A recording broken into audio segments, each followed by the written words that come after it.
Assalamualaikum warahmatullahi wabarakatuh. Allahumma nabiyana Muhammad sallallahu alaihi wasallam wa ala alihi washabihi wa ajma'in wa ala rahmatillahi wassalamu wa ala al-amilun al-najim musannif al-musannif ya syarih wa al-jazana inda wa sallallahu alaihi wa ala jami'i ruhi abaina wa ummatina wa jaddatina wa jaddina wa saqina wa syahid jami'i sayyidina wa minna wa minna al-hayya Al-Fatihah. A'udzu billahi minasyaitonir rajim. Bismillahirrahmanirrahim. Alhamdulillahi rabbil alamin. Arrahmanir rahim. Maliki yaumiddin. Iyyaka na'budu wa iyyaka nasta'in. Ihdinas siratal mustaqim. Siratal ladzina an'amta 'alaihim ghairil maghdubi 'alaihim waladdallin. Amin. Bismillahirrahmanirrahim. Faslun ay hadza faslun fi istihbabi talabil qiraati at-tayyibati min hasanis sauti. Utawi iki fasal ing dalem jelasake keutamaane golek wacanan at-tayyibati kang enak min hasanis sauti saking wong kang apik suarane. Jadi ini menjelaskan tentang dianjurkannya meminta seseorang yang memiliki suara bagus untuk membacakan Al-Quran. Jadi jaluk kan angel ya, bayar berarti. nempel ya, nyalami template itu.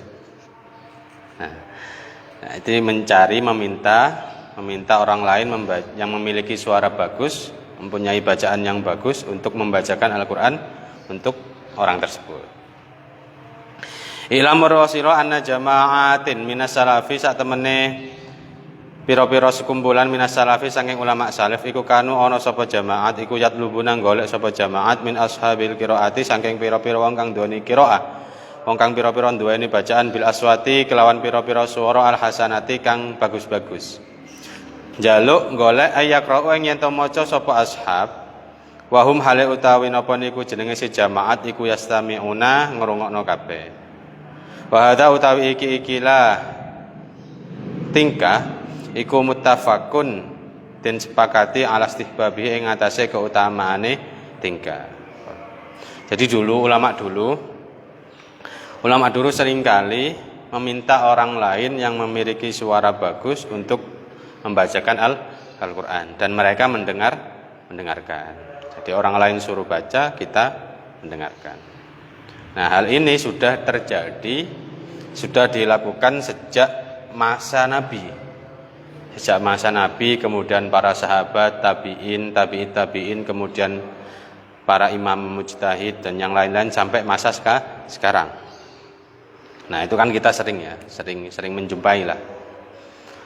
Nah, hal yang seperti itu sepakat kesunahannya, sepakat kebolehannya, disepakati keutamaannya. Bahwa utawi tolab iku adatul akhyari adate wong api-api wal muta'abbidina lan pira-pira wong kang ibadah, golek ibadah. Wa ibadillahi lan pira-pira kawulane Allah sholihina kang pira-pira saleh kabeh. Wa huwa utawi tolat iku sunnatun sunnat sabitatun kang tetep ar-Rasulillah sallallahu alaihi wasallam saking Rasulullah sallallahu alaihi wasallam. Jadi tradisi seperti itu, tradisi meminta orang lain yang memiliki suara bagus untuk membaca Al-Qur'an itu merupakan tradisi orang-orang baik, nggih. Tradisi orang-orang baik, tradisi hamba-hamba Allah yang soleh, dan seperti ini sudah dilakukan sejak zaman Nabi. Jadi bukan bid'ah ya, tidak bid'ah. Kadang orang sekarang itu dikit-dikit bid'ah, bid'ah. Padahal dia tidak tahu kalau ada. Antara bodoh dan tidak tahu itu sulit sekarang bedakan itu. Antara tidak baca dan tidak ada. Seringkali amalan-amalan yang baik itu oleh beberapa orang dianggap bid'ah. Kemungkinannya dua. Orang tersebut tidak tahu dan orang tersebut tidak baca. Kalau baca dan tahu pasti tidak membicarakan ataupun menvonis itu bid'ah seperti itu.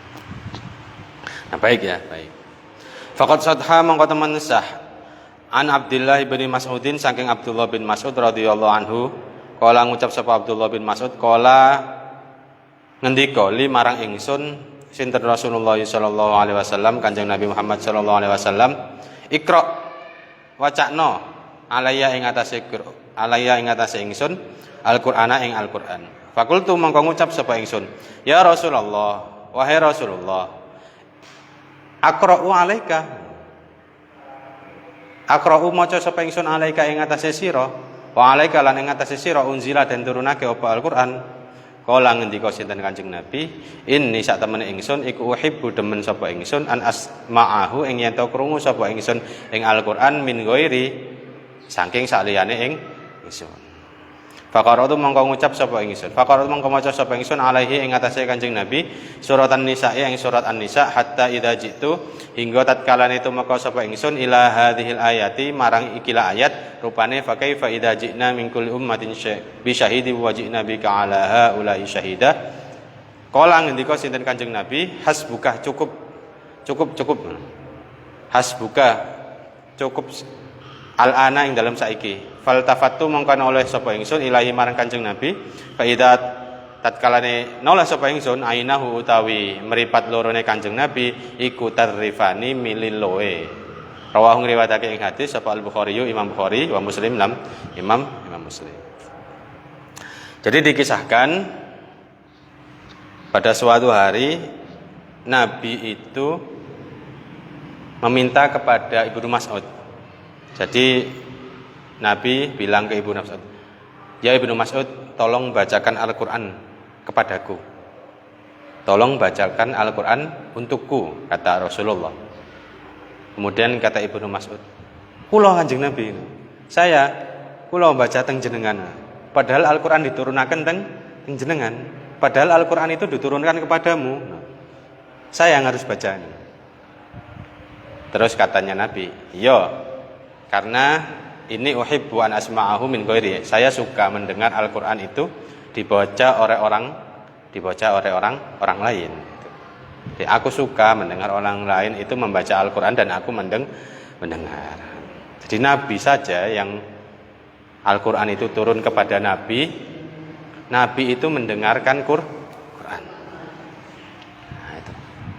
Kemudian setelah itu Ibnu Mas'ud mulai membaca surah An-Nisa. Surah An-Nisa itu awalnya ya ayyuhan nasu taqu rabbakumul ladzi khalaqakum min nafsin wahidatin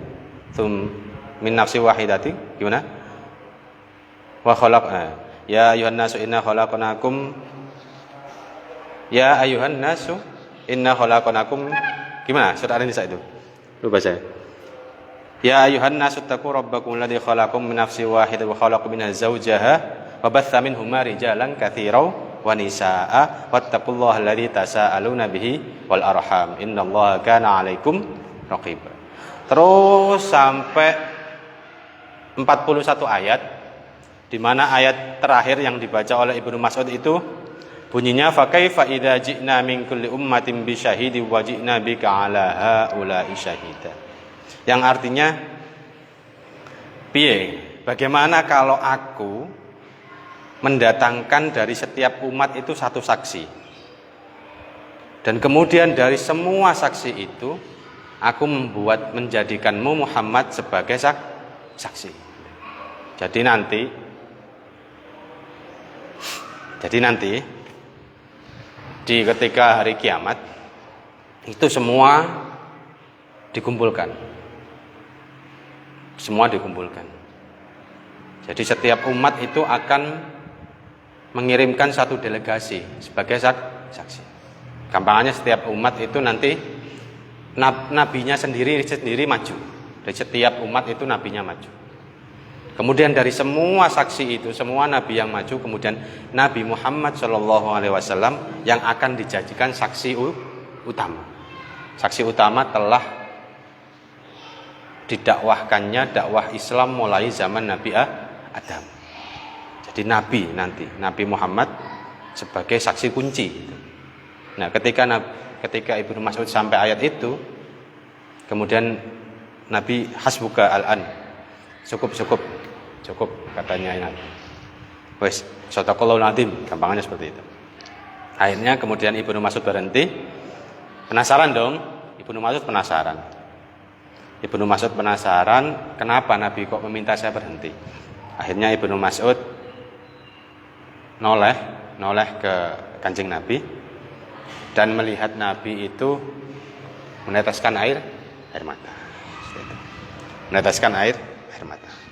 Jadi betapa penghormatan yang sangat luar biasa dari Allah untuk Nabi Muhammad.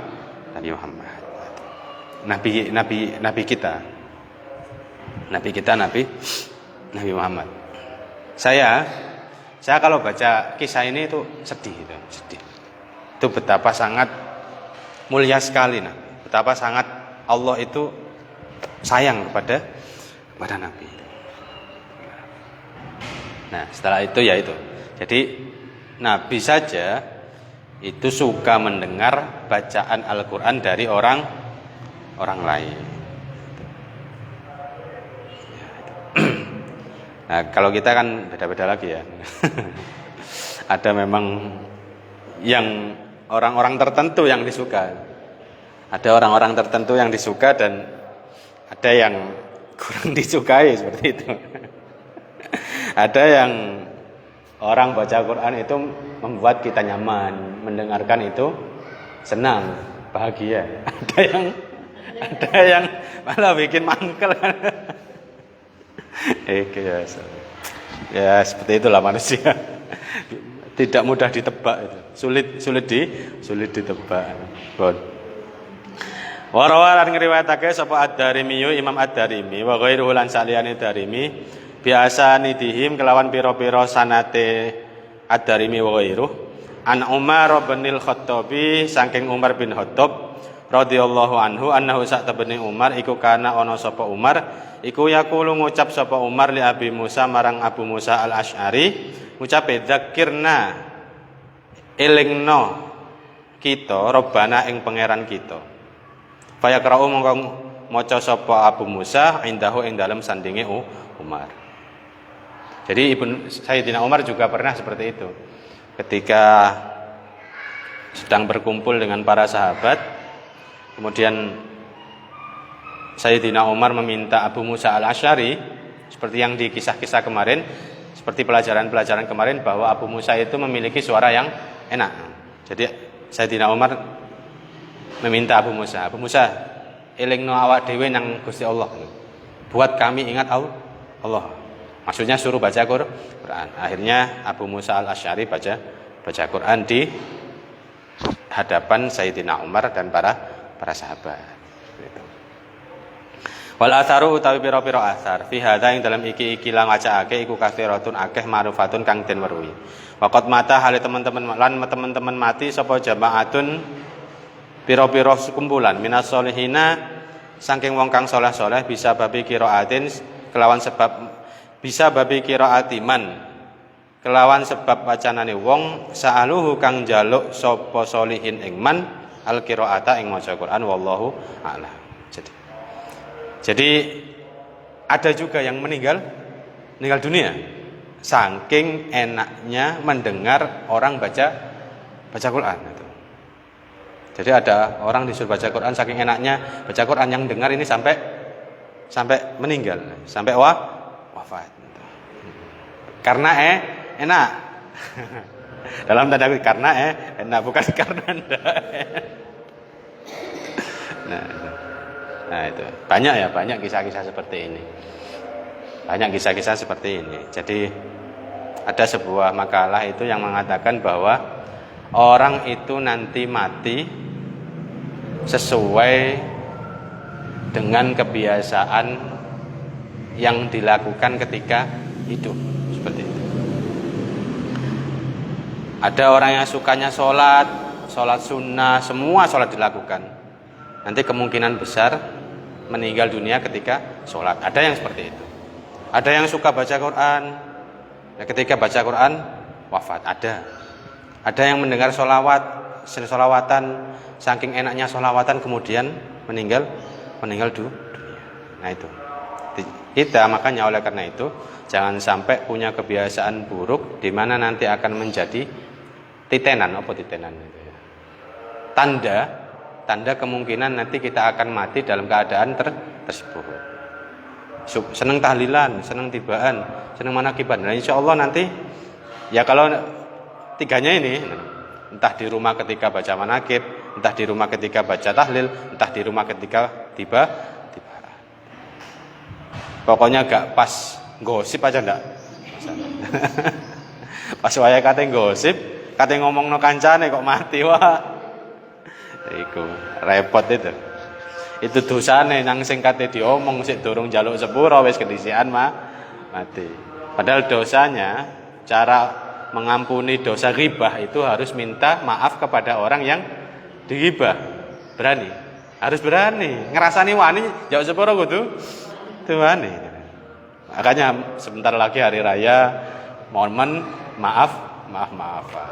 Ya wis, kalau kita pernah menggosip atau menggunjing seseorang, menggunjing kejelekannya, minta maaf. Sepurane ya. Meskipun tidak ngomong secara detail. Kalau kita memang gentle, memang berani ya harus ngomong detail. Sepurane ya aku biar ngerasane awakmu. Kamu tak omong ngene. Itu kalau kita memang berani. Kalau fair harusnya seperti itu. Kalau fair. Tapi kan antara yang meminta dan yang dimintai sama-sama punya salah biasanya. Kene tau ngrasani kono tau ngrasani kene jadi sepurane ya. Wis beres itu. Hak adami beres. Hak adaminya beres. Nah itu seperti itu. Nah itu baca Qur'annya. Kemudian waqad istuhibba. Waqad istahabba. Lan teman-teman nyunahake. Sapa ba'dul ulama'i sebagiane ulama ayastaftiha ing yen to ngawiti. Ayastaftaha. Mboten ayastaftiha yen to ngawiti majelis hadisin Nabi sallallahu alaihi wasallam ing majelis pengajian hadise Kanjeng Nabi wa yakhtimu lan mungkasi bikiraatin kelawan maca Quran bikiraati qadiir kelawan wacanane wong kang maca Quran hasani sauti kang bagus suarane ma ing perkara tayasara kang gampang apa ma minal Qur'ani saking Quran.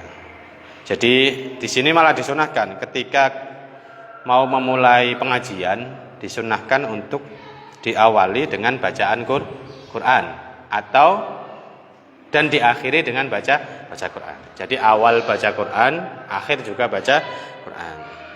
Dengan yang dianjurkan yang suaranya bagus. Nah, seperti yang biasa kita ketahui lah. Nikahan ya ada baca Qurannya. Kemudian walimahan apapun ketika akan memulai acara ada rangkaian acara pembacaan ayat-ayat suci Al-Quran. Itu memang sudah disunahkan oleh ulama-ulama dahulu. Lebih-lebih ketika mau pengajian seperti itu. Lebih-lebih ketika mau pengajian. Tsumma innahu nulis satemene kelakuan iku yang bagi sayuk jolil qari'i keduwe wong kang maca Quran fi hadhil mawatina ing dalem iki la mautin majlis. Apa ayat ro yen to maca sapa qari' ma ing perkara yaliku kang patut apa ma bil majlise ing dalem majlis wa yunasibuhu kang nyocoki apa ma ing majlis. Nah. Jadi orang yang baca Quran di sebuah majelis ataupun sebuah pengajian ataupun sebuah acara ya, seremoni atau apa yang lain, itu harusnya membaca ayat yang memang sesuai temanya. Jadi kalau diundang walimatul urus, walimah nikah ya bacanya ayat-ayat tentang nikah. Jangan nanti diundang walimatul urus, resepsi pernikahan, kemudian baca Al-Qur'annya ayat-ayat siksa. Kan tidak cocok itu. Tidak cocok itu. Seperti itu. Nah, harus cari ayat-ayat yang cocok. Atau undangan walimatul khitan. Sunat. Bacanya ayat-ayat nikah. Kan nanti yang khitan tidak pikir nikah dong. Pokoknya cari ayat yang cocok seperti itu. Cari ayat yang cocok. Tapi kalau yang dengar yang tidak tahu bahasa Arab, tidak tahu Quran, cocok semua pokoknya. Pokok krungu cocok ya. Pokok enak suaranya cocok. Meskipun ayat yang dibaca dengan tema yang yang ada pada acara tersebut tidak sama, tidak cocok ya, cocok aja, bau gak ngerti ya, cocok gitu. Kemudian wa antakun ala ento ono apa kira itu wacanane qori fi ayat roja iku fi ayat ing dalem ayat-ayat roja wal khaufi lan khauf wal wama'idi lan pitutur wat tazhidi lan jutake fitunya ing dalem dunya wat targhibi lan seneng fil akhirah ing dalem akhirat wat ta'ahubi lan lomba-lomba laha marang akhirah wa qaslil amali lan nyendek angen-angen wa makarimil akhlaqi lan mulia-muliane akhlak. Jadi ayat-ayat yang dibaca ya ayat-ayat roja, ayat-ayat harapan. Kemudian ayat-ayat memberikan peringatan ya sesuai tema lah pokoknya. Ayat-ayat pitutur, apa pitutur itu? Nasihat baik. Nasihat baik dan berlomba-lomba itu dan ayat-ayat tentang akhlak. Nah, pokoknya disesuaikan. Jadi seumpama saya qori, suaranya enak, undangan qori di mana-mana ya harus sesuai tema. Sesuai tema. Jadi jangan salah tema. Jangan salah tema. Nikah kok. Acara nikah dibacakan kullu nafsin dha'iqatul maut. Oh, jarene sing krungu lha ya tas habis eling mati. Jadi harus sesuai tema. Mungkin itu yang bisa saya sampaikan. Kurang lebihnya mohon maaf. Wallahu a'lam bishawab. Wassalamualaikum warahmatullahi wabarakatuh.